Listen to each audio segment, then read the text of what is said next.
शेवटची पाळी एक मनुष्य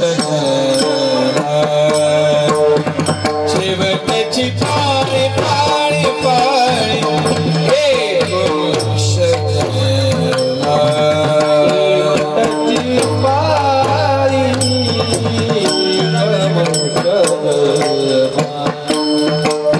शेवटची पाळी शेवटची पाळी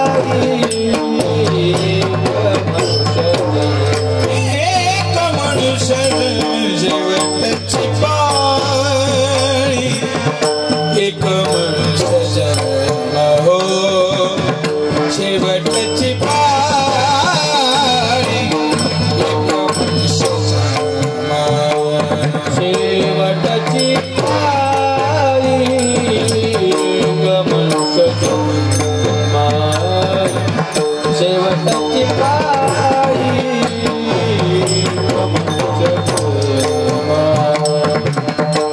चुकलिया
शेवटची पाळी एक मनुष्य जन्म चुकली वर्मा फेरा पडे याच जन्मी ओळखी करा आत्मराम संसार संभ्रम भोगू नका संसारी असावे असोनी नसावे भजन करावे वेळोवेळा नाम म्हणे विठू भक्ताची द्वारी घेऊन या करी सुदर्शन याच जन्मी ओळखी करा आत्मराम संसार संभ्रम भोगू नका विठ्ठल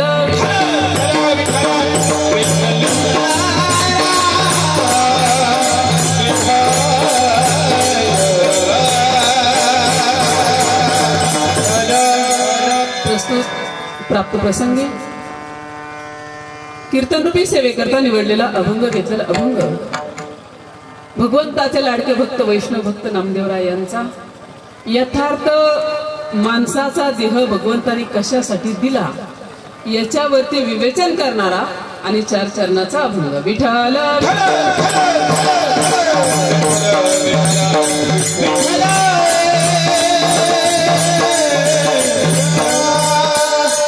त्याचबरोबर सेवेचा थोडक्यात परिहार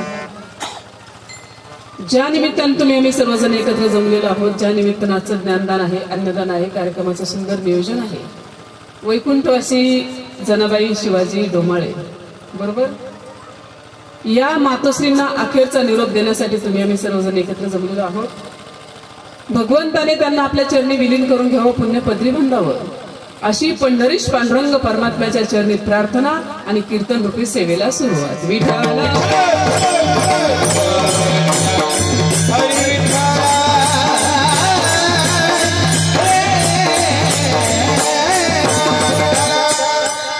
विषय ऐका पुढचा आता ज्यांच्या सत्तेने पकवाजवाले पकवाज वाजवतात पेटीवाले पेटी वाजवतात गायक वृंद गातात टाळकरी टाळ वाजवतात ज्यांच्या सत्तेने हा देह बोलतो आहे नवे नवे अख्खं विश्व ज्यांच्या सत्तेने चाललेलं आहे सगळ्यात अगोदर त्या भगवंताचं नामस्मरण कर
प्रथम नमन दुसरे चरण संताची या त्यांच्या कृपादाने कथेचा विस्तारू बाबाजी सद्गुरु दास तुका ओम ब्रह्मानंदम परम सुखदम केवलम ज्ञानमूर्तिम द्वंद्वातीतम गगन सदृशम तत्वमस्यादि लक्षणम एकम नित्यम विमलमचलम सर्वादि साक्षिभूतम भावातीतम त्रिगुणरहितम सद्गुरुतम नमामि सद्गुरुतम नमामि।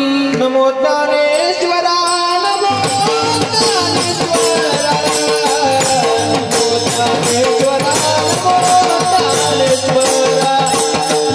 नमो ज्ञानेश्वरा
नमो ज्ञानेश्वरा तुमचा अनुग्रह लाभलो पावन झालो चराचरी प्रथम नमन करू गणनाथा उमाशंकराचे सुता चरणावरी ठेवली माता साष्टांगाता दंडवत दुजी बंधू सारजाजी चतुराननाच्या आत्मजा वाक सिद्धी पावी सहजा तिच्या चरणावजा दंडवत आता बंधू देव ब्राह्मण जंचिनी पुण्य पावन प्रसन्न होती श्रोते जन तया नमन माझे दंडवत आता बंधू साधू सज्जन रात्रंदिवस हरीचे ध्यान विठ्ठल नाम उच्चारित जन तया नमन माझे दंडवत आता बंधू रंग भूमिका कीर्तनी उभे होते लोक टाळ मृदुंग श्रोते देखा तया नमन माझे दंडवत ऐसे नमन करुणी सकळ हरिकथा बोले बोबडिया बोला अज्ञान म्हणून आपुल्या बाळा चालवी सकळ नामा म्हणे विठ्ठल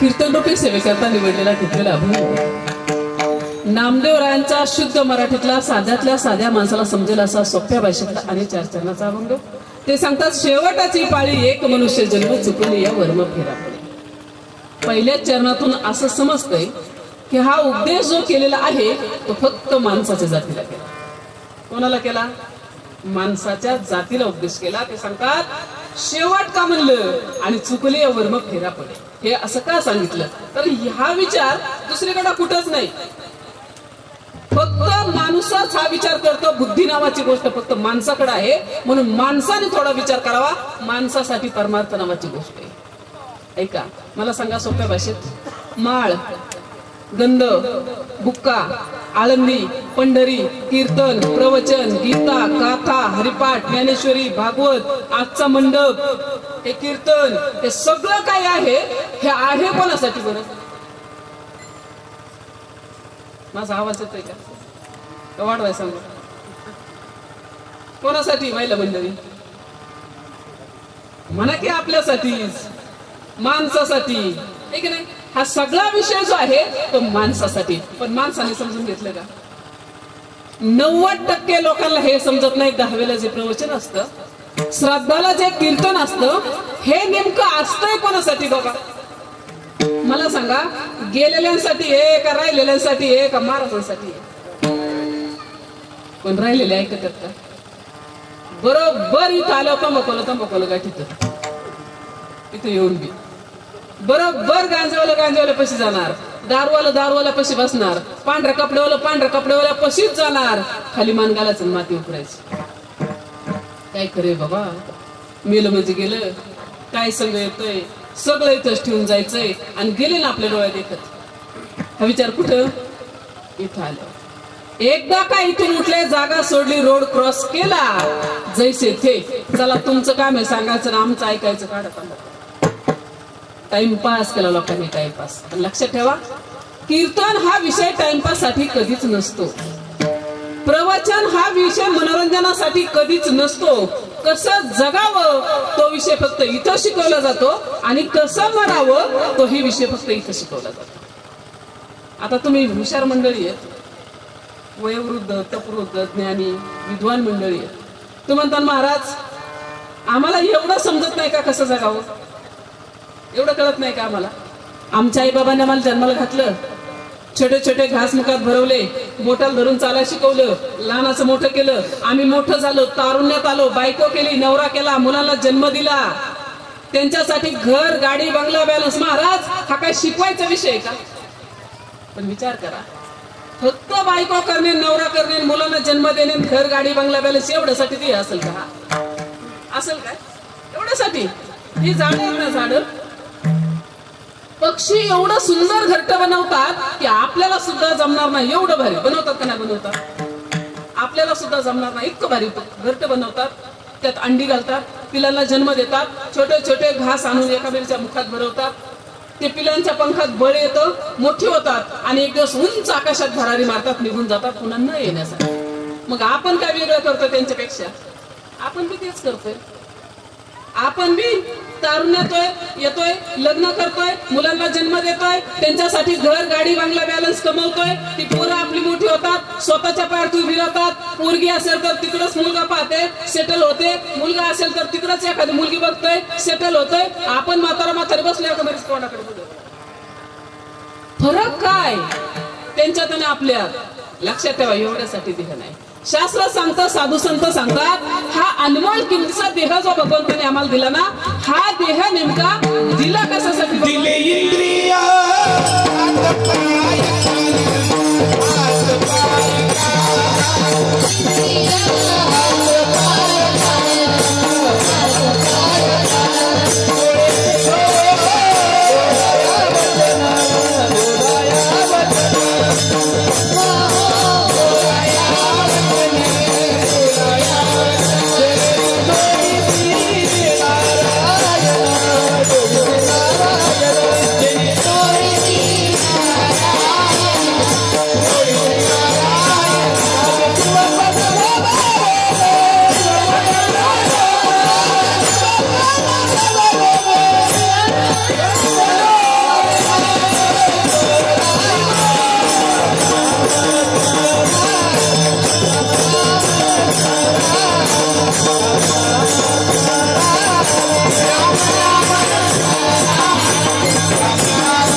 दिले इंद्रिय, हात, पाय, कान, डोळे, मुख, बोला या वचन.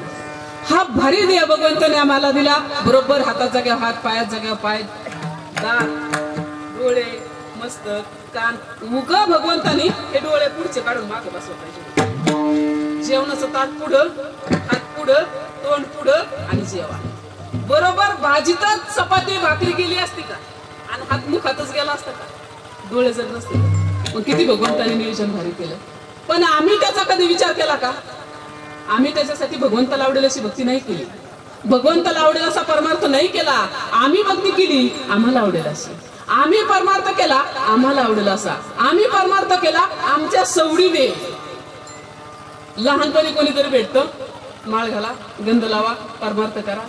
कारण माऊली ज्ञानेश्वरी सांगतात पा लहानपणी त्यांना उपदेश करताना ते बोलतात उपजले बालकासी नाम न येत पाशी ठेविल्या नावाशी ओ देतो. जन्माला आलेल्या बाळाला रामभाऊ सीताराम गोविंद त्या काही नाव असतं का? डायरेक्टर साहेब नाही. आई बाबांनी नाव ठेवलं, त्या नावाने आवाज दिला, हाक मारली आणि ते ओव देत उठायला लागलं. त्याचं काय कपाळा पोटा पाठीवर कुठं हेडिंगला नाव होतं का? नाही. पण आई बाबांनी नाव ठेवलं, आवाज दिला, हाक मारली, ते उठायला लागलं. आम्हाला आमची ओळख तेव्हा नाही झाली. नामकरण विधी केला आमचा, पाळण्यात टाकलं नामकरण विधी. इकडून 4 जणी थांबल्या, इकडून 4 जणी थांबल्या. ही म्हणली गोविंद घ्या, ती म्हणली दामोदर द्या, ती म्हणली श्रीहरी घ्या, ती म्हणली गोपाल द्या. म्हणले देहाचं नाव ठेवलं, पण आमची ओळख आम्हाला झाली का? नाही झाली. आम्हाला त्याही वेळेस नाही समजलं. त्याच्यानंतर आमचं बालपण खेळण्यात गेलं, तारुण्य उधळण्यात गेलं. आम्ही लग्न करायचं ठरवलं. ब्रह्मचारी आश्रमात गृहस्थ आश्रमात आम्ही प्रवेश केला. आमच्या लग्नात सुद्धा आम्हाला उपदेश केला, अगदी तुमच्या माझ्या सहित आपल्या लग्नात सुद्धा आपल्याला उपदेश केला साधू संतांनी. प्रत्येकाच्या लग्नातली शेवटची मंगलाष्टका कधीच बदलत नाही. गरीबाचं लग्न असू द्या, श्रीमंताचं असू द्या, आणि कोणाचंही असू द्या, शेवटची मंगलाष्टका कधीच बदलत नाही. त्या मंगलाष्टकेत सुद्धा उपदेश केला. पण तिथं कुठं आम्हाला ऐकायचं सवड होती? तिथं नवरी नवरदेव असतात, नवरी नवरदेव असणार, काका उरकायच्या गडबडीत, आणि तुम्ही आम्ही ह्याच्या नादात. तिथं कुठं सवड होती कोणाला? लग्नात सुद्धा काय परिस्थिती असं सांग का? ऐका, शास्त्र सांगतं, साधू संत सांगतात, कन्यावर्त्या पुत्र माता वित्तम पिता श्रोतम मिष्टान. मुलगी फक्त मुलगा पाहते, आई मुलीच्या घरची संपत्ती पाहते, बाप कोणत्या कुळात मुलगी गेली हे पाहतो, आणि तुम्ही आम्ही जीवन काय होतं हे पाहतो. म्हणून ते बोलतात कन्यावर्त्या पुत्रम माता वित्तम पिता श्रोतम मिष्टान नेत्रजन. हे पाहिलं, पण तिथं सुद्धा आम्हाला उपदेश केला, आम्ही ते नाही ऐकलं. शेवटच्या मंगलाष्टकात एवढा भारी उपदेश केला. शेवटची मंगलाष्टकाच अशी आहे, ते सांगतात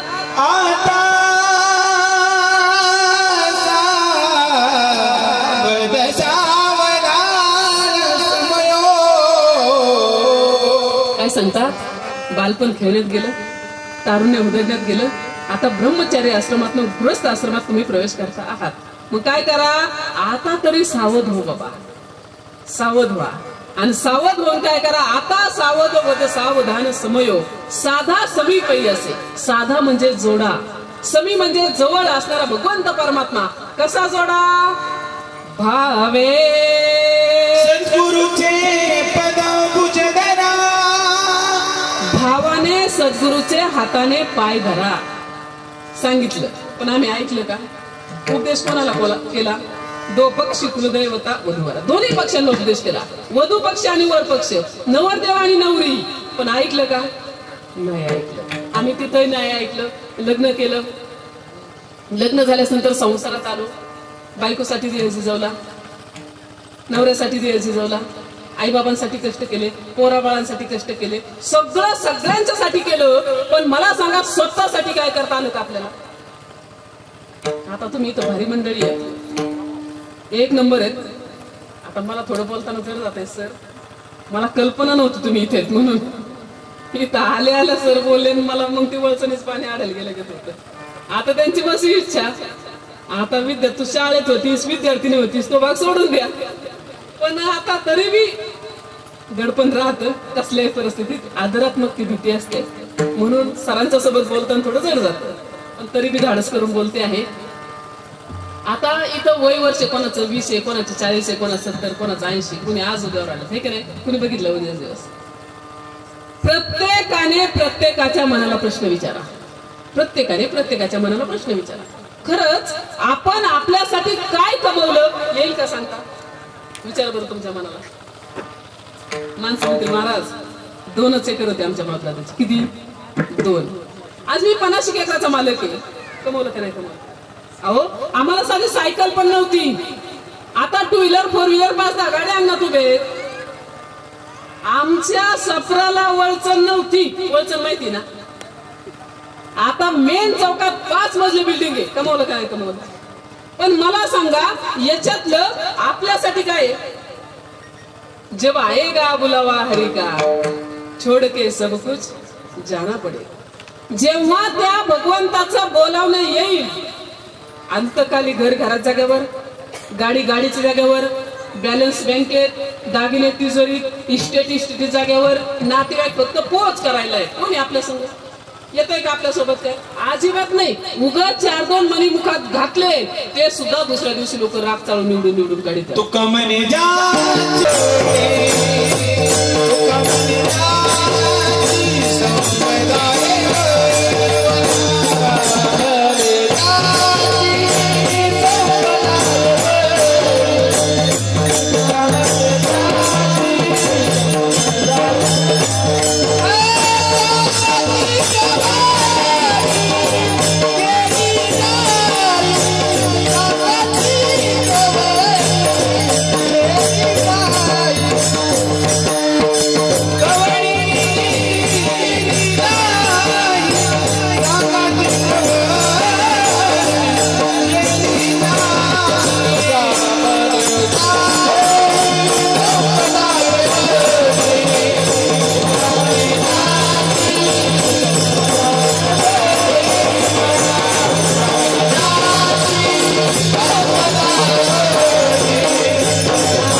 संपत्तीचं वर्णन आहे.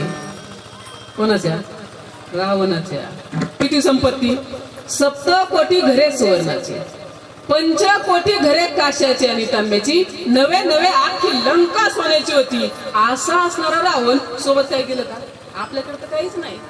2-4 तोळे उगा एखादी अंगठीने एखादं लॉकेट चेन टाईटच कॉलर. आमच्या चौकात गेले की वरच आवाज आहे. काय आपलं कोण खातो आपल्याला? अजिबात नाही. कितीही असू द्या, सोबत कुणी देत नाही आणि दिलंच तरी नेता बी येत नाही. हा विषय झाला संपत्तीचा. अजून सोपं सांगतो तुम्हाला, सोपं आणि तुमच्या पटकन लक्षात येईल. माझा प्रश्न पुरुष मंडळी तुमच्यासाठी, थोडं लक्ष देऊन ऐका. प्रश्न अवघड आहे. प्रश्न असा आहे, मला सांगा तुमच्या आयुष्यात सगळ्यात जवळचं आणि सगळ्यात प्रेमाचं माणूस कोण आहे? आवाज आला का? तो वाढवाय सांगू. प्रश्न परत एकदा ऐका. तुमच्या आयुष्यात सगळ्यात जवळचं आणि सगळ्यात प्रेमाचं माणूस कोण आहे? काय माणसं बाई तुम्ही? उगा ताकद जाऊन गाडीला पुन्हा का? संन्यासी बिन्यासी का तुम्ही? कोण आहे? अहो म्हणा की बायको, जिच्यासाठी तुमच्या आईला तुम्ही सोडता, तुमच्या बाबांना सोडता, बाबांना सोडलं, भावाला सोडलं, घर सोडलं, गाव सोडलं, दुसऱ्या गावात गेले, तिकडं डेव्हलप केलं. कोणासाठी? बायकोसाठी. मग मला सांगा, अशी असणार तुमची बायको, अशी असणार तुमची अर्धांगिनी सहचारिणी, कोणाला विश्वास कोणाला खात्री आहे मी गेल्यास नंतर माझी बायको माझ्या सोबत उडी टाकणार म्हणजे बरोबर एखाद्या बरोबर येईल? अजिबात नाही. आलं लक्षात? संपत्तीची जागेवर, नातेवाईकांच्या जागेवर. मग आपल्यासोबत काय येते बरं याच्यातलं? काहीच येत नाही. मग शास्त्र तर सांगताय असं धन तुम्ही कमवा की जेणेकरून तुम्हाला आपल्यासोबत येईल. आज का चुन कमवलं नाही? लक्षात ठेवा, जे आपल्यासोबत येतंय त्याला तुम्ही म्हणतात संपत्ती, आणि जे आपल्यासोबत येत नाही त्याला म्हणतात विपत्ती. मग आज अख्खं आयुष्य आपण जगलो संपत्तीच्या पाठीमागे लागलो का विपत्तीच्या पाठीमागे लागलो? विपत्ती. आणि शास्त्र तर सांगतं, साधू संत सांगतात असं धन तुम्ही कमवा. ज्या धनाचा वाटा बंधू मागत नाही, ज्या धनाचा वाटा राजा मागत नाही, जे धन चोर चोरून नेत नाही, जे धन जाळलं तरी जळत नाही, जे धन मेला तरी साथ सोडत नाही, सगळ्यात श्रेष्ठ धन आहे परमार्थ महाधन जोडी देवाचे. सगळ्यात श्रेष्ठ धन आहे तर तो परमार्थ आहे. सुधरा, आता तरी ऐका. भारी गळ्यात माळ घाला, कपाळाला जंगू लावा आणि वैष्णवांच्यावरती अपार प्रेम करा. हा विषय माणसाला सांगितलं बरं का. आपण जर नाही ना ऐकलं, भगवंताला आवडेल अशी भक्ती नाही केली तर आलेला जन्म व्हायला जाईल. म्हणून माझे नामदेवराय सांगतात अभंगाचं शेवटची पाळी एक मनुष्य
पुनरपि जननम पुनरपि मरणम पुनरपि जननी जन्मे जन्म झाला की मृत्यू मृत्यू झाला की जन्म जन्म झाला की मृत्यू मृत्यू झाला की जन्म हे चक्र आहे आणि आपण त्याच्यात सापडायला नको याच्यासाठी परमार्थ करावा. आता तुम्ही म्हणता किती भारी माणसाचा जीवन एक नंबर किती बी बरे आम्हाला जन्माला होत्या पण प्रत्येक वेळी माणसाचा देह भेटेलच असं नाही.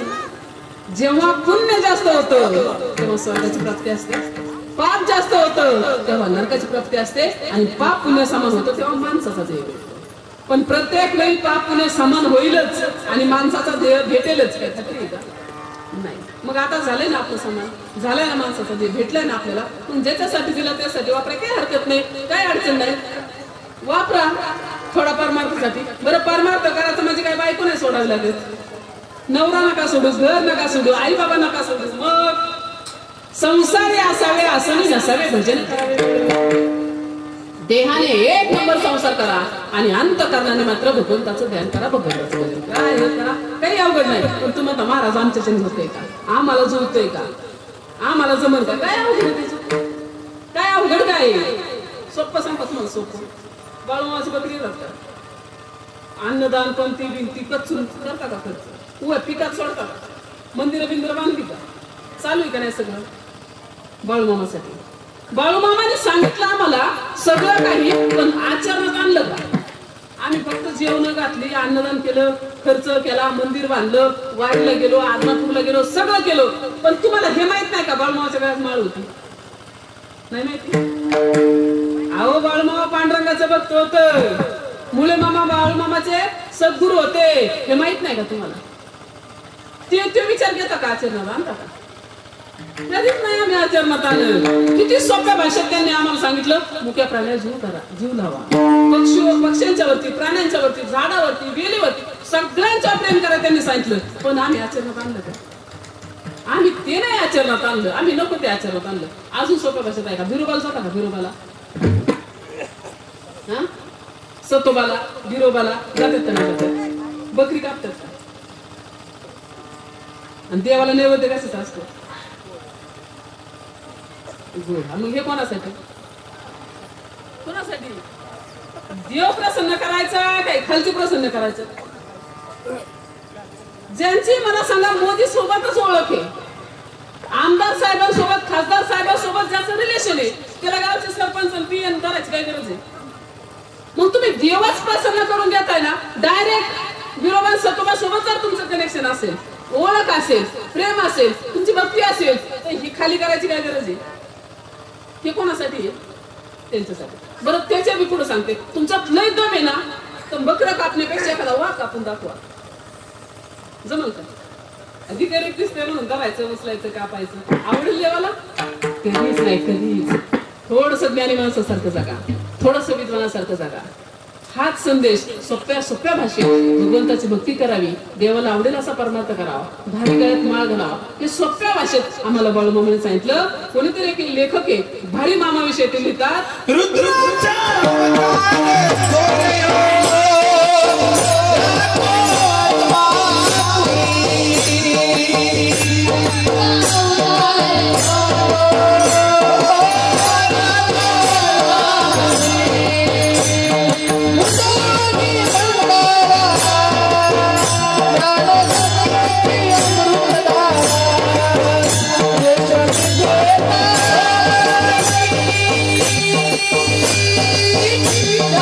Sonachi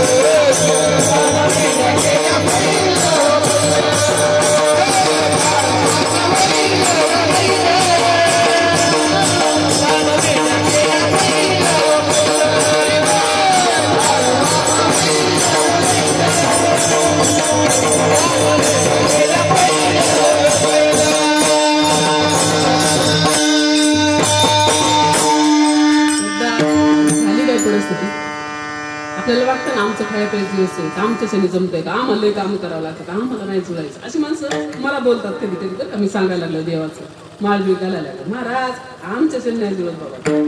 मला म्हणतात काय अवघड काय आहे, काही समजत नाही. सांगते तुम्हाला, एक मोठा डोंगर होता बा. त्या डोंगरावरती सकाळी 8 वाजल्यापासून 10 इंजिनियर आदबत होते. कोण आदबत होतं? कोण आदबत होतं? इंजिनियर. डोंगरावर 100 फूट लोखंडी नळी होती, 10 ठिकाणी वाकडी होती, 10 ठिकाणी 100 फूट लोखंडी पाईप होता, 10 ठिकाणी वाकडा होता, बारीक होता, आणि इकडून दागा घालायचा होता आणि तिकडं काढायचा होता. पण आदबत कोण होतं? इंजिनियर. सकाळी 8 वाजल्यापासून त्या डोंगराच्या पायथ्याला खाली एक बिराड होतं. कुणाचं? थोडक्यात मामाचं. बकरी कोकरी खाली बिराड होतं, आणि त्यातली सोडली उराचं सकाळचं निघालं वर डोंगरावर चालायला. काय? बकरी. वर गेलं तर पाहिले सूट बूट टाय घातलेले 7-8-10 जण घामाघूम झालेले, आपला फेटा, खांद्यावर गोंगडी, हातात काठी. बकरी वळता तिथे गेलं. साहेब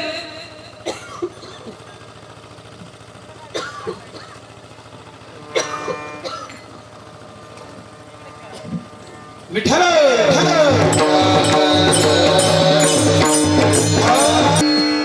बोले साहेब साऱ्या सकाळ धरून तुम्ही आदबताय, तुमचं काम काय नेमकं? कोण म्हणलं? मामा. कोणाला? इंजिनियर. मी पाहतोय साऱ्या सकाळ धरून तुम्ही आदबताय, घामाघूम झालाय, काम काय ते तरी सांगा बरं. शिकलेली सूट बूट टाय घातलेली, धोत्रावाल्याला फेटावाल्याला कुठं जवळ येऊन देतात, कुठं प्रेमाने बोलतात, ते काय बोला ना. ते म्हणजे जावं पुढं, आम्ही एवढं शिकलं सवरले, आमचं काम आहे, आम्हाला कळणार, तुम्हाला काय कळायचंय? फेट्यावाल्याला नाही सांगितलं. मामा निघून गेले. निघून गेल्यानंतर दिवसभर बकरी चारली, आणि संध्याकाळी पुन्हा बकरी चारत चारत चारत चारत वर आलं. वर आल्यानंतर पाहिलं तर पुन्हा 7-8 जण आदबायचं, त्यांचं तेच काम चालू, तोच कार्यक्रम त्यांचा चालू. पुन्हा राहावे ना म्हणून तिथे गेलं. म्हणलं साहेब अहो काम काय ते तर सांगा.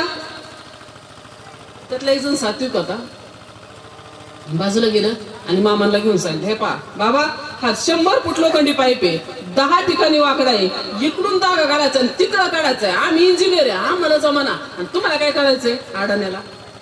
कोण म्हणलं? कोण म्हणलं? इंजिनियर. कुणाला? बाळू मामाला. एवढंच ना म्हणले? हा म्हणजे ठीक आहे, एवढंच काम आहे, हे जरा माझी काठीन गुंगडी हातात. कोणाला म्हणलं? इंजिनियर. घेतली त्यांनी, फक्त एक वळती आण म्हणले, मी आलोच. खना खना माताला खाली उतरलं, डोंगराच्या पायथ्याशी आलं, आणि बिराड होतं का? कोंबड्यांचं खुराड होतं तिथं. एक बारकं कोंबडीचं पिल्लू उचललं आणि गेलं ना वर घेऊन. म्हणले आणा इकडं दागा. कोंबडीच्या पिलाला दोरा पायाला बांधला, इकडून पिल्लू हुसकलं, तिकडे दुसऱ्या मिनिटाला. अवघड होतं का? केलं कोणी हे काम? साध्या माणसाने. तसं मला सांगायचं तात्पर्य, तुम्हाला असं वाटतं आमच्याच्याने जमन का? वाटतं का नाही वाटतं? आम्हाला जुळेल का परमार्थ कराय? आम्हाला जमल का ती एकादशीचं? आम्हाला जमल का ती माळ घालायची? काहीही अवघड नाही. सोडून द्या, काय झालंय ते आता थांबवा. काय कोणाचे 10 गेले, कोणाचे 15 गेले, कोणाचे 50 गेले, कोणी आज उद्यावर आल्यात, कुणी बघितलाय उद्याच दिवस? हा, ज्याचा जन्म झालाय त्याला मृत्यू 100%. कुणी असो, तिथं अपील बिपील काही नाही, वशिला बिशीला काही चालत नाही. टेबलाच्या खालून द्या, वरून द्या, ह्याला फोनन त्याला फोनन, त्याची सही त्याची सही, कुठं चालतं? इथं तिथं नाही. म्हणून सांगायचं तात्पर्य, एक दिवस आपल्याला जायचंय जगाचा जाणार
जायचंय का नाही आपल्याला एक दिवस जगाचा निरोप घ्यायचा आहे ना तिथं अपील नाही गरीब श्रीमंत स्त्री पुरुष महाराज महाराजाचा महाराज ग्रामपंचायत सदस्य सरपंच आमदार खासदार राष्ट्रपती पंतप्रधान कोणीही असू द्यात ज्याचा जन्म झाला त्याला मृत्यू निश्चित आहे हे तुम्हाला माहित आहे विषय पुढचा आपण जे काही कमवतो आहोत त्यातलं आपल्यासोबत कुणी काही देत नाही आणि दिलं तरी नेता येत नाही हे सुद्धा तुम्हाला माहित आहे मग आता आपण परमार्थ केला पाहिजे हे सुद्धा तुम्हाला माहित आहे पण तुम्ही समजून घेताय का परमार्थ करताय का आता तुम्ही म्हणता परमार्थ करत नाही का महाराज भक्ती करत नाही का देवा प्रेम असल्याशिवाय का तुमच्या पुढे बसलोय तुम्ही लय भक्ती करताय भगवंतावरती प्रेमही आहे करत नाही असं आम्हाला म्हणायचं नाही पण तुम्हाला आवडेल अशी करता का देवाला आवडेल अशी करता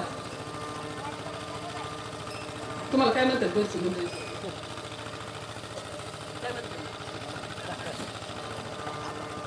गावातली लोक आवाज म्हणतात तुमच्यासाठी मला सांगा सगळं काही आपल्याला माहिती आहे सगळं समजतंय साधू संतांनी सांगितलं माळ घाला गंध लावा पंढरी चला आळंदी चला हे तुम्हाला माहिती आहे का नाही सगळ्यांना माहिती आहे का नाही आहे आम्ही आचरणात आणतो का ती गोष्ट सोपं सांगते सोपं आता तुम्हाला पुढे तुम्ही म्हणून तुमचं नाव घेतलंय मला सांगा तुमच्या हातातली जी अंगठी आहे ती सोन्याची का सोन्याची काय अंगठी मला सांगा तुमच्या हातातली अंगठी लय बारी आहे का माझ्या गळ्यातली माळ लय बारी सापडली मला सांगा ही माळ लय बारी आहे का अंगठी लय बारी तुमचं काय मत आहे माळ लय बारी का अंगठी माळ पाठीमाग माळ तुमचं काय मत आहे माळ सिस्टम आलं माळ बारी का अंगठी बारी आहे माळ महिला मंडळी काय बारी आहे मोठ्याने माळ मान्य तुम्हाला मान्य काय बारी मग आता आपण असं करू ही माझी माळ तुम्हाला द्या तुमची अंगठी मला द्या जमल तुमच्या वेगळ्यात माळ आहे पण देणार का अंगठी म्हणते जगतापला मीच बरा कसा गावलो मला सांगायचं तात्पर्य समजतं तुम्हाला माळ भारी आहे गंध भारी आहे परमार्थ एक नंबर आहे पण तुम्ही कळून घेत नाही सोडून द्या आता तरी पुढे हाच उपदेश नका करुणाश आयुष्याचा सकलांचे पायी माझे दंडवत आपुलाले चित्त शुद्ध करा सगळ्यांना दंडवत घालून पाया पडून सांगितलं डोक्यातले सडलेले पिसलेले विचार काढून टाका यांच्या आडवाडवी त्यांची जिरवाजिरवी थांबवा आणि थोडासा शास्त्रशुद्ध परमार्थ करा हे आपल्या आयुष्याचं सार्थक आहे नवे ह्याच्यासाठी आपल्याला देह दिला पण आम्ही समजून कधी घेतलं का कधी समजून घेतलं नाही येण्यासारखं जगू नका विद्वानासारखं जगा माणसाच्या जन्माला आल्यास नंतर 3च गोष्टी करा 3 मला थोडं स्पष्ट बोलायला बरं वाटतं आणि मी बोलते इथं मी तुमच्या चुका जर पदराखाली घातल्या तुम्ही बसताय कोणा पुढे ऐकत आहे कोणाचं काही संबंध नाही.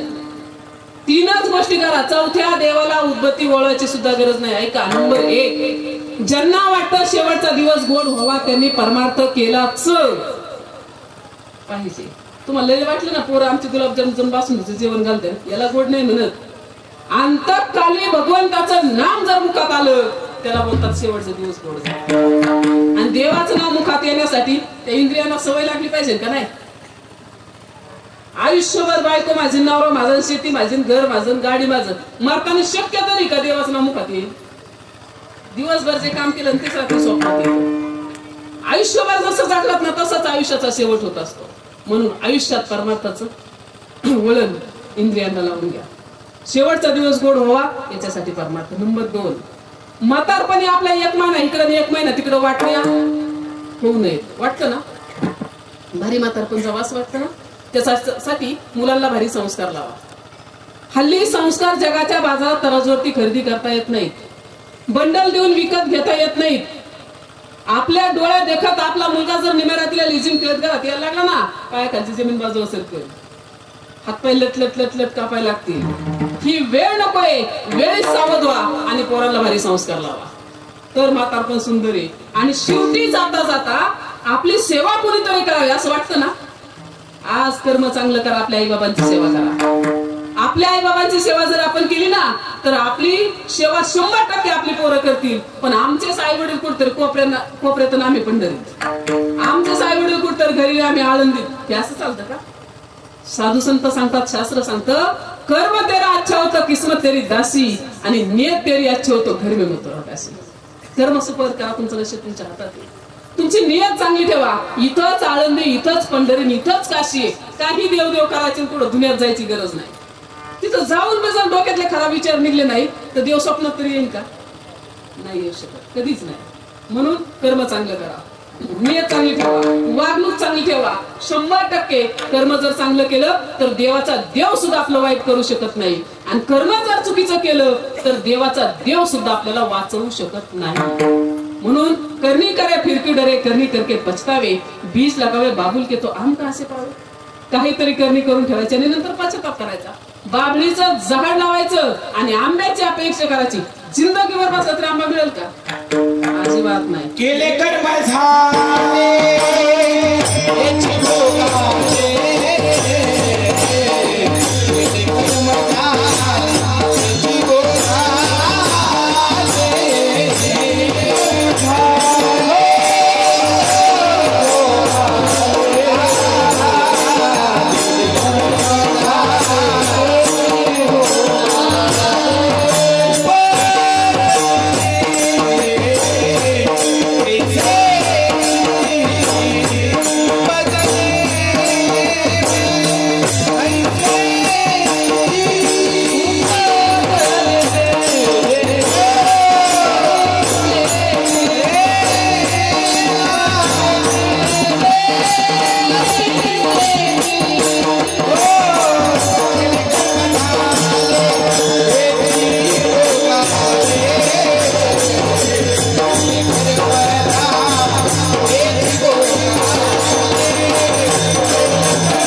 संस्कार काय असतात. 5-8 किल्ल्यावरती जमाता होत्या.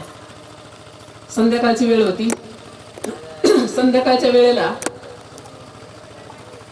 आऊसाहेबांची तब्येत खराब झालेली होती. दुसरीकडे राजे चाललेले होते. दिवस आस्ताला चाललेला होता, अंधार पडायला लागलेला होता आणि गडाच्या पायथ्याशी होते.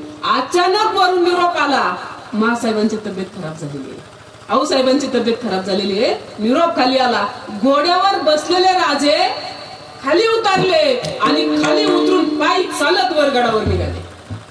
सरदारजी, सेनापती सगळेजण होते. म्हणजे महाराज, एवढी महत्वाची घटिका आहे, एवढी महत्वाची वेळ आहे. आऊसाहेबांची तब्येत खराब झालेली आहे, मासाहेबांची तब्येत खराब झालेली आहे आणि तुम्ही घोड्यावरून खाली उतरलात आणि पायी चाललात एवढ्या महत्वाच्या वेळी. पण राजे पायी चालताना नुसते पायी नव्हते चालत, रस्त्याची मृतिका ती माती घेत होते आणि भाळाला लावत होते, पाया पडत चालत होते, वंदन करत होते त्या रस्त्याला. ती मृतिका ती माती घेत होते, कपाळाला लावत होते, पाया पडत वरती चाललेले होते. तेव्हा विचारतात, तुम्ही असं काय करताय, वेळ काय, तुमचं चाललंय काय. तेव्हा राजे त्यांना सांगतात, अरे ज्या रस्त्याने माझ्या मा साहेब गेल्या, ज्या रस्त्याने माझे आऊ साहेब गेल्यात, तो रस्ता एवढा पवित्र आहे, ती मृत्तिका एवढी महान आहे, म्हणून त्या रस्त्याला मी वंदन करतोय आणि ती मृत्तिका मी भावाला लावतोय. मला सांगायचं तात्पर्य असा आमचा राजा होता. आज आम्ही स्वतःला राजे म्हणून घेतो, आज आम्ही स्वतःला मावळे म्हणून घेतो, पण खरंच त्यांचे विचार आमच्या आचरणात आहेत का? कधीच नाही, कधीच. असा राजा ज्या मातीच्या पोटी जन्माला आला त्याच्या पाठीमागचं कारणच असं आहे, त्या मातीची कुस पवित्र होती, एवढं पवित्र रत्न त्यांच्या पोटी जन्माला आलं.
पण आमच्या राजांचे विचार काय होते ते कधी आचरणात आणले का?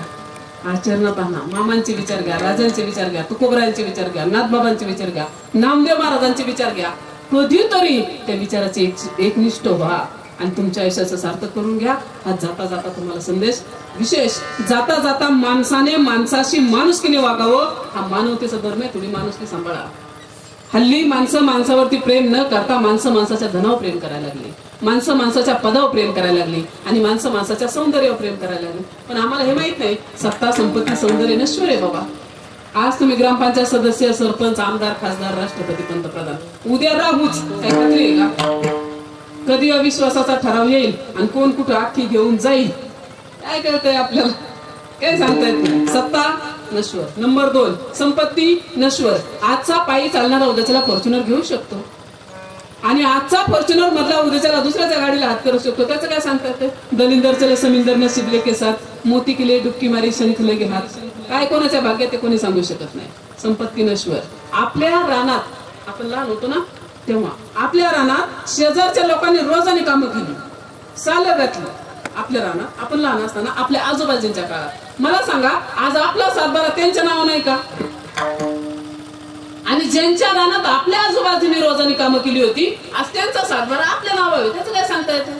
तकदीर लिखे लचनी न हटे हटाने से, निर्धन कभी धनी न होय रात दिन कमाने से. नश्वर. नंबर 3, सौंदर्य नश्वर. आजले एक रूप आहे तुमचं भारी, एक नंबर. दाट काळे भोर केस आहेत, काळ्याचे पांढरे होणार नाही का? रोज एक नाव ठेवा, नॅचरल ते नॅचरल. काळ्याचे पांढरे होणार, हळूहळू टक्कल पडणार, गुडघे कामातून जाणार, मनका कामातून जाणार, डोळ्यान दिसणार नाही, कानाने ऐका येणार नाही. का? तर सौंदर्य नश्वर. मग एक काम करू शकतो आपण, किमान माणसाने माणसाशी माणुसकीने वागावं, हा मानवतेचा धर्म आहे. थोडी माणुसकी सांभाळा, हा संदेश तुमच्यासाठी. देवाला आवडेल अशी भक्ती करा, तुमच्या आयुष्याचं सार्थक होईल. आता ज्यांनी हात सोबत आणले ज्यांनी घरं ठेवले तो भाग सोडून द्या इमानदारी. ज्यांनी हात सोबत आणले त्यांनी एकदा उंच हात करा, पाठीमागे आणि सगळ्यांनी एकदा त्या भगवंताचं भजन करा. विठोबा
माणसांचं महत्व माणसं आहेत तोपर्यंत कळू द्या, देहाचं महत्व देह आहे तोपर्यंत कळू द्या. सगळ्या गोष्टी निघून गेल्यानंतर कळण्यात काहीच अर्थ नाही आणि काहीच मजा नाही. मी नेहमी एक उदाहरण सांगते, आहे तोपर्यंत महत्व नाही कळलं तर शेवटी काय परिस्थिती होती. एक नेहमी उदाहरण सांगते. तुमच्या अजून मला वाटते 15 मिनिट माझ्याकडे, बरोबर का? 10 मिनिटात उरकते. एकही मिनिट तुमचं जास्त घेत नाही. रिअल घडलेले 31 जुलै 2014 सालची घटना आहे. आंबेगाव माहिती का? आंबेगाव तालुक्यातलं माळी नावाचं गाव होतं. परिस्थिती अशी होती, आज हिवाळ्याचे दिवस आहेत आणि तो काळ असा होता की पावसाळ्याचे दिवस होते. आपल्या इकडे घरं परिपक्व आहेत, सपाट पृष्ठभाग आहे, पाऊस जेमतेम असतो मीडियम, पण तिकडच्या साईडला पाऊस भरपूर असतो, घरं साधी आहेत आणि परिस्थिती पण त्या लोकांची मीडियम असते, जेमतेम असते. योग असा झाला, सतत पाऊस चालू असल्या कारणाने 4 दिवस 8 दिवस 15 दिवस रोज पाऊस चालू होता. बरं, पाऊस बी आपल्या सारखा झिमझिम नव्हता, जोराचा पाऊस होता. दिवसभर रात्रभर पाऊस पडत होता आणि सारखा पाऊस चालू असल्या कारणाने साधी घरं पाणी वाहून वाहून वाहून डोंगर दरड कोसळली आणि क्षणात गाव होत्याचं नव्हतं झालं, अख्खं उद्ध्वस्त झालं.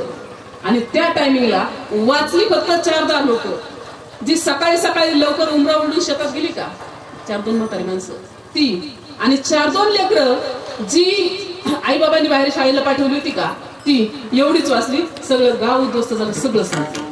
आणि मग असं झाल्यानंतर त्यात असा एक मुलगा होता जो 9वी पासून 10वीत गेलेला होता. त्या लेकराला दुसऱ्या दिवशी समजलं, आपलं घर नाही राहिलं, आई नाही राहिली, बाबा नाही राहिले, आजोबा नाही, आजी नाही, दिदी नाही, छोटा भैया नाही, सगळं संपलेलं आहे हे त्या लेकराला तिथं समजलं. आणि समजल्यानंतर दिवस दुसऱ्या दिवशी तुमच्या आमच्यापर्यंत निरोप पोहोच झाला, माळीन नावाचं गाव संपलं, माळीन नावाचं गाव संपलं, माळीन नावाचं गाव संपलं. वाऱ्यासारखी बातमी तुमच्या आमच्यापर्यंत आली. कच्चून लोक तिथे गेली, भरपूर गर्दी झाली. अगदी ग्रामपंचायत सदस्यापासून सरपंच, आमदार, खासदार, राष्ट्रपती, पंतप्रधानांपर्यंत समाज तिथे लोटला गेला. काही लोक फक्त काय झालंय हे पाहण्यासाठी गेली, काही लोक दुःखात सहभागी होण्यासाठी गेली आणि काही लोकांना असं वाटलं, चला आपल्या खिशात 4-2 रुपये आहेत, 2-3 रुपये मदत करूयात, याच्यासाठी ती लोक तिथे गेली. गेल्याच नंतर पाहिलं, एवढा समाज, एवढी गर्दी होती, पण त्या समाजात त्या घरचा असा एक मुलगा होता की जो धाय मोकळून ढसढसा रडत होता. 9वी पासून 10वीला गेलेलं लेकरू आईबाबांनी बाहेर शाळेला पाठवलेलं, बाळा मोठा हो, अभ्यास कर, संगत चांगल्याची कर आणि लवकर घरी ये बर का, आम्ही तुझी वाट पाहतोय, असं सांगून पोराला बाहेर पाठवलेलं. पण तिकडे गेल्यावर समजलं आपलं कोणीच नाही राहिलं. एवढ्या गर्दीत त्या लेकराला तिथं आणण्यात आलं आणि मग ते लेकरू काय मोकळून तसा रडत होतं. कल्पना करा, आपल्या या विश्वात कोणीच नाही राहिलं, कोणीच नाही, एकटाच मुलगा आणि ढसा रडतोय, धाय मोकळून रडतोय, जीवाच्या आकांताने आक्रोश करतोय. आणि एवढा समाज, एवढी गर्दी तिथे गेलेली होती. त्या गर्दीत असा एक मनुष्य होता की जो सगळ्यांच्या पाठीमागे जाऊन उभा राहिलेला होता. एक नंबर भारी स्टारची कपडे अंगात होती, एक नंबर भारी 4 व्हीलर मध्ये आलेला होता, भारी घड्याळ होतं, खिशात भारी बंडल होते, भारी एक नंबर मोबाईल होता आणि सगळ्यांच्या पाठीमागे येऊन तो माणूस उभा राहिलेला होता. या छोट्या लेकराचा आवाज रडण्याचा शेवटी उभा राहिलेल्या माणसापर्यंत गेला. सगळ्यांच्या पाठीमागे उभा राहिलेला माणूस त्याच्यापर्यंत गेला आणि त्यांच्या अंगावरती काटा उभा राहिला, डोळ्यात खेळताना अश्रूंच्या धारा लागल्या. गर्दीतून वाट काढत कसा तो माणूस त्या लेकरापर्यंत आला. एवढ्या गर्दीतून समोर आल्यानंतर एक हात लेकराचा आपल्या हातात घेतला आणि दुसऱ्या हाताने पोराच्या डोळ्यातले अश्रू पुसले. सांगितलं, बाळा रडू नकोस ना, तुझं उर्वरित शिक्षण राहिलंय ना, त्या शिक्षणाचा अख्खा खर्च मी करतो, पण तू रडू नकोस. तरी बी पोरग रडते, कारण हे दुःख शब्दात वर्णन करणार नव्हतं. रडू नकोस, तुझा अख्खा शिक्षणाचा खर्च मी करतो, पण तू रडू नकोस. तरी बी पोरग रडते. पुन्हा सांगितलं, बाळा तुझं शिक्षण पूर्ण झाल्यानंतर तुला सर्व्हिसला मी लावतो, पण तू नको ना रडू. तरी पण पोरग रडते. बाळा तुला घर बांधून देतो, गाडी घेऊन देतो, पण तू नको ना रडू. पोराच्या डोळ्यातून खळखळ अश्रूंच्या धारा. शेवटी एकच वाक्य लेकरू बोललं, सर साहेब माझं शिक्षण पूर्ण करता, मला सर्व्हिसला लावतात, मला घर बांधून देतात, मला गाडी घेऊन देतात, पण माझा बाप देतात काय पुन्हा, माझी आई देतात काय पुन्हा. हे वाक्य छोट्या लेकराच्या मुखातून बाहेर पडलं आणि धाय मोकलून ते पोरग रडत होता का. समोरच्या सुद्धा माणसं डोळ्यातून खळखळ असल्याच्या धारा लागल्या. तेव्हा त्यांना समजलं, आपण लेकरासाठी सगळं करू शकतो, याचा बाप नाही देऊ शकत, याची आई नाही देऊ शकत, यासाठी आपण काही नाही करू शकत. आज डोमाळे परिवार आहे, त्यांची 4 मुलं आहेत, त्यांची एक मुलगी आहे. कधी काळी त्याचं बाहेर आले ना, भावांनी भाऊजाईंनी भारी स्वयंपाक केलेला असेल, गुलाबजामचं जेवण असेल, सगळं काही असेल, पण आपल्या ताटाच्या शेजारी जर आपल्या आईचं ताट नसेल ना, तर ते जेवण गोड नाही लागलं. आज इतका मोठा कार्यक्रम केलेला आहे, त्यांची लेकरं इथे प्रेमाची सगळी मंडळी आलेली आहे, पण एवढ्या गर्दीत एवढ्या माणसाचं त्यांच्या आई त्यांना कधीच नाही दिसणार. आमच्या महिला बघितलं की महत्व असेल, माहिती असेल, माहेरात जर आपली आई नसेल, माहेरात जर आपले बाबा नसतील, तर ते माहेर पूर्णत्व किंवा परिपूर्ण नसतं. तुम्ही एक नंबर मोठं काम केलं, एक नंबर मोठं बक्षीस घेऊन आलात, एक नंबर तुमचा विजय झाला आणि घरात आल्यानंतर तुमच्या पाठीवरती थाप टाकणार तुमची आई जर या विश्वात नसेल, तुमच्या विजयाला 0 किंमत आहे, 0. म्हणून सांगायचं तात्पर्य, असाच दिवस त्या लेकराच्या बाबतीत आला. शाळा पूर्ण होत होती, शिक्षण पूर्ण होत होतं, गाडी होत होती, बंगला होत होता, सगळं होत होतं, पण त्याची आई नव्हती, त्याचा बाप नव्हता. बाळा मी तुझ्यासाठी सगळं करतो. तेव्हा त्या पोराने सांगितलं, साहेब माझ्यासाठी सगळं तुम्ही करता, पण माझा बाप नाही तुम्ही देऊ शकत, माझी आई नाही मला देऊ शकत. डोळ्यातून पुढच्या माणसाचं सुद्धा खळखळ अश्रूंच्या धारा लागल्या आणि शेवटी तो महात्मा बोलतो, सरली नाती सरली प्रीती खेळच संपला सारा. काय म्हणतात, सरली नाती सरली प्रीती खेळच संपला सारा, पाखरा तुफान सुटला वारा, पाखरा तुफान सुटला वारा. आजही डोमाळे परिवाराने एकदा का आता श्राद्धाचा कार्यक्रम झाला, हळूहळू हळूहळू आई नावाचं व्यक्तिमत्व विसरत जाणार, हळूहळू हळूहळू विसरत जाणार. पण त्यांची मुलगी, त्यांची मुलं हे कधीच नाही विसरू शकत, कधीच. शेवटच्या क्षणापर्यंत ती पोरगी आपल्या आईला विसरू शकत नाही, शेवटच्या क्षणापर्यंत ती पोरं आपल्या आईला विसरू शकत नाही. दीपोळी असेल, यात्रा असेल, लग्न कार्य असेल, कुठला समारंभ असेल, सगळं काय असेल, पण आईशिवाय घर सुन सुना असेल. ही परिस्थिती लेकरांची आहे. त्यांचे पतिराज, खरी बायकोची गरज म्हातारपणी लागते किंवा नवऱ्याची गरज बायकोला वृद्धापकाळात म्हातारपणी लागते. खऱ्या अर्थाने शिवाजी भाऊ मुक्ताजी डोमाळे हे त्यांचे पतिराज आहेत. तुम्ही आम्ही इथं आहोत तोपर्यंत दुःखात सहभागी आहेत, आपण इथून उठलो, जागा सोडली, रोड क्रॉस केला, आपण विसरून जाऊ आपल्या कामात. पण जो नवरा आहे, जे पतिराज आहेत, जी बायको आयुष्यभर आपल्या मागे सप्तपदी चालून आली, आपल्या आनंदात आनंद मानला, आपल्या दुःखात दुःख मानलं, आपल्याला सर्वस्व मानलं, ते आपल्या आयुष्याच्या अर्धांगिनी सहचारीने आपल्याला सोडून जेव्हा जाते ना, ते दुःख शब्दात वर्णन करणारं नसतं, ते कधीही विसरू शकत नाही. म्हणून भगवंताने या पतिराजांना दुःखातून सावरण्याची ताकद द्यावी अशी पंढरीश पांडुरंग परमात्म्याच्या चरणी प्रार्थना करू. याही लेकरांना या दुःखातून सावरण्याची ताकद भगवंताने द्यावी अशी भगवंतांनी प्रार्थना करू. आणि त्याचबरोबर माझे नामदेव महाराज अभंगाच्या शेवटच्या चरणात सांगतात,